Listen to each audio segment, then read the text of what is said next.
আজকের মিটিংয়ে নবম পে স্কেলের তারিখ ঘোষণা করলেন প্রধান উপদেষ্টা। শতভাগ পেনশন সহ 1:4 অনুপাতে পূর্ণাঙ্গ বেতন তালিকা জমা। বিস্তারিত ভিডিওতে জানা গেল নবম পে স্কেলের চূড়ান্ত তারিখ 1:8 অনুপাত নয়, থাকছে 1:4 অনুপাতে নবম জাতীয় বেতনের স্কেল। একই সঙ্গে অবসরকালীন চাকরিজীবীদের জন্য 100% পেনশন সুবিধা মঞ্জুর ঘোষণা করা হলো। প্রধান উপদেষ্টার বক্তব্য।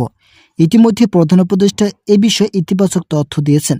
বিস্তারিত আলোচনা করার শুরুতে ভিডিওটিতে একটি লাইক এবং চ্যানেলটি সাবস্ক্রাইব করে ভিডিওটি কন্টিনিউ করুন। যদিও গতকাল সরকারি চাকরিজীবীদের নবম পে স্কেল বাস্তবায়ন বিষয়ে একটি সিদ্ধান্ত নেওয়া হয়েছিল, তবে আবারও সেই সিদ্ধান্ত পরিবর্তন করা হয়েছে। 1:8 অনুপাতে নবম পে স্কেল বাস্তবায়নের সিদ্ধান্ত পরিবর্তন করে 1:4 অনুপাতে কার্যকর হতে যাচ্ছে নবম পে স্কেল। ইতিমধ্যেই অর্থ মন্ত্রণালয় ও প্রধান উপদেষ্টার সঙ্গে অভ্যন্তরীণভাবে বৈঠক করেছেন। গতকাল সন্ধ্যায় যখন বৈঠক শেষ হয়, ঠিক তার পরবর্তী মুহূর্তে প্রধান উপদেষ্টা 1:4 অনুপাতে বেতন বৃদ্ধির একটি বৈঠক করেন। এই বৈঠকটি অভ্যন্তরীণভাবে করা হয়। এছাড়াও কোন গ্রেডের জন্য কত বেতন রাখলে কর্মচারীদের অর্থনৈতিক শক্তি বজায় থাকবে, সেই বিষয়গুলি নিয়েও চুলচেরা বিশ্লেষণ করেন গুরুত্বপূর্ণ সংশ্লিষ্ট কর্তৃপক্ষ। প্রধান উপদেষ্টা অভ্যন্তরীণ বৈঠকে বলেন, আমরা 1:8 অনুপাতে নবম পে স্কেল কার্যকর করলে কর্মচারীদের অর্থনৈতিক সমস্যা থেকেই যাবে। তাই এত বড় ভুল সিদ্ধান্ত নেওয়া আমাদের পক্ষে সম্ভব নয়। আমরা চাই সরকারি চাকরিজীবীরা অর্থনৈতিকভাবে শক্তিশালী হোক। তাদের সকল ধরনের আর্থিক সমস্যা দূর করে বেতন বৃদ্ধি করাই হবে আমাদের মূল লক্ষ্য। আমরা ইতিমধ্যে যে সিদ্ধান্তটি নিয়েছি, সেই সিদ্ধান্তটি থেকে সরে আসা প্রয়োজন। একই সঙ্গে যারা নিম্ন গ্রেডের কর্মচারী আছেন, তাদের বেতন 21,000 টাকা বৃদ্ধি করা হলেও আমরা সেটাকে 25,000 টাকা পর্যন্ত বৃদ্ধির গেজেট প্রকাশ করব। এতে করে কর্মচারীদের আর্থিক শক্তি বহুগুণে বৃদ্ধি পাবে এবং তারা সমাজের কাছে মাথা উঁচু করে দাঁড়াতে সক্ষম হবেন। ভিডিওটির এই মুহূর্ত পর্যন্ত এসেও যারা এখন পর্যন্ত আমাদের এই চ্যানেলটি সাবস্ক্রাইব করেননি, তারা অবশ্যই চ্যানেলটি সাবস্ক্রাইব করুন। অবসরকালীন ভাতা কত টাকা বৃদ্ধি করা হবে, এই বিষয়ে নিয়েও গুরুত্বপূর্ণ আলোচনা করা হয়। 45% অবসরকালীন ভাতা পরিবর্তন করে সরাসরি 100% অবসরকালীন ভাতা বৃদ্ধির নতুন সিদ্ধান্ত নেওয়া হয়েছে। গতকাল যখন সচিবদের সঙ্গে বৈঠক অনুষ্ঠিত হয়, তখন নবম পে স্কেল বিষয়টি উঠে আসলেও অবসরকালীন চাকরিজীবীদের বিষয়টি তেমন গুরুত্ব সহকারে দেখা হয়নি। তাই অন্তর্বর্তীকালীন সরকারের নিজেই কমিশনের সঙ্গে আলোচনার মাধ্যমে শতভাগ পেনশন সুবিধা বৃদ্ধির বিষয়টি খসড়ায় উল্লেখ করতে বলেন। ইতিমধ্যে যে খসড়া তৈরি করা হয়েছে, সেখানে বিভিন্ন সংস্কারের জন্য পে কমিশনকে তাগিদ দেওয়া হয়।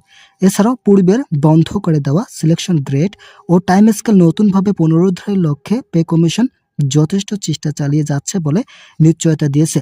পে কমিশন বলেন, আমরা সিলেকশন গ্রেড ও টাইম স্কেল পুনরুদ্ধারের সিদ্ধান্ত নিয়েছি। যে কোনো সময় একটি গেজেট প্রকাশ করে সরকারি চাকরিজীবীদের আর্থিক শক্তি ফিরিয়ে আনা হবে। বাংলাদেশের প্রত্যেকটি সেক্টরে সরকারি চাকরিজীবীদের অর্থনৈতিক শক্তি বৃদ্ধি করাই হবে আমাদের মূল লক্ষ্য। পে কমিশনকে যেভাবে দায়িত্ব দেওয়া হয়েছে, পে কমিশন যাতে ঠিক একই পদ্ধতি অনুসরণ করে সকল দায়িত্ব পালন করেন, সেই বিষয়ে প্রধান উপদেষ্টা কড়া নির্দেশ দিয়েছে। প্রধান উপদেষ্টা বলেন, নবম জাতীয় বেতন স্কেল কার্যকর করতে আমাদের আরও বেশ কিছু পদক্ষেপ নেওয়া প্রয়োজন। যেহেতু সরকারি চাকরিজীবীদের বাড়ি ভাড়া, চিকিৎসা ভাতা, যাতায়াত ভাতা সহ এখনো বিভিন্ন বিষয় বাকি রয়েছে, আমরা শুধুমাত্র গেজেট সংখ্যা পরিবর্তন ও বেতন বৃদ্ধির বিষয়টি নিয়ে কাজ করছি। কিন্তু এই কয়েকটি ভাতা সংযোজন না করা হলে বেতন বৃদ্ধিতে সমস্যা তৈরি হতে পারে। তাই সকল কিছু দিক বিবেচনা করে এই ভাতাগুলো সংশোধন করার জন্য পে কমিশনকে আহ্বান করা হয়েছে। তো বন্ধুরা, যারা এখন পর্যন্ত চ্যানেলটি সাবস্ক্রাইব করেননি, তারা অবশ্যই সাবস্ক্রাইব করুন।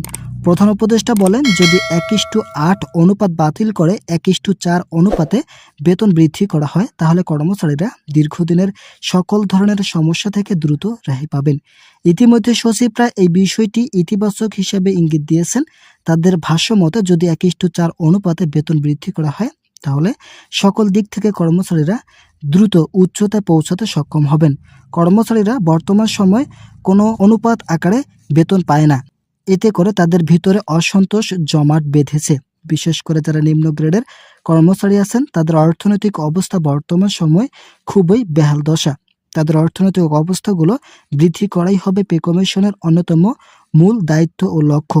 পে কমিশনের একজন ঊর্ধ্বতন কর্মকর্তা নিশ্চিত করেছেন, আমরা নবম পে স্কেল বাস্তবায়ন করতে বেশ কিছু পদক্ষেপ নিয়েছি।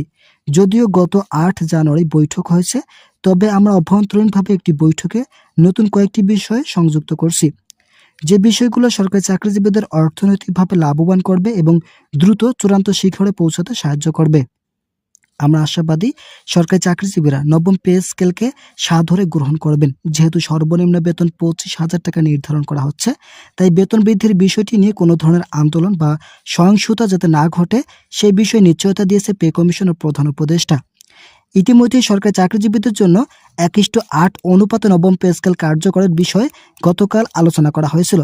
তবে অভ্যন্তরীণভাবে প্রধান উপদেষ্টা 1:4 অনুপাতে নবম পে স্কেল বাস্তবায়নের বিষয়ে তাগিদ দিয়েছে পে কমিশনকে নির্দেশ দিয়েছে খসড়ায় অবশ্যই 1:4 অনুপাতে নবম পে স্কেল কার্যকর করতে হবে।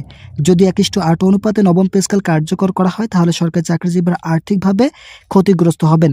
যেহেতু নবম পে স্কেল সরকারি চাকরিজীবীদের অর্থনৈতিক শক্তি বৃদ্ধি করা হবে, তাই কোনোভাবেই 1:8 অনুপাতে নবম পে স্কেল কার্যকর করা সমুচিত নয় বলে মন্তব্য করেন সংশ্লিষ্ট কর্তৃপক্ষ। তাই অবশ্যই 1:4 অনুপাতে বেতন বৃদ্ধির জন্য পে কমিশন ও প্রধান উপদেষ্টা সহ অর্থ উপদেষ্টা তৎপরতা চালিয়ে যাচ্ছেন। আশা করা যাচ্ছে আগামী রবিবার নতুন গেজেট প্রকাশের মাধ্যমে সরকারি চাকরিজীবীদের অর্থনৈতিক গতিশীলতা ফিরে আসবে, অবশ্যই 1:4 অনুপাতের মাধ্যমে। ভিডিওটি শেষ করার পূর্বে যারা এখন পর্যন্ত চ্যানেলটি সাবস্ক্রাইব করেননি তারা অবশ্যই সাবস্ক্রাইব করুন।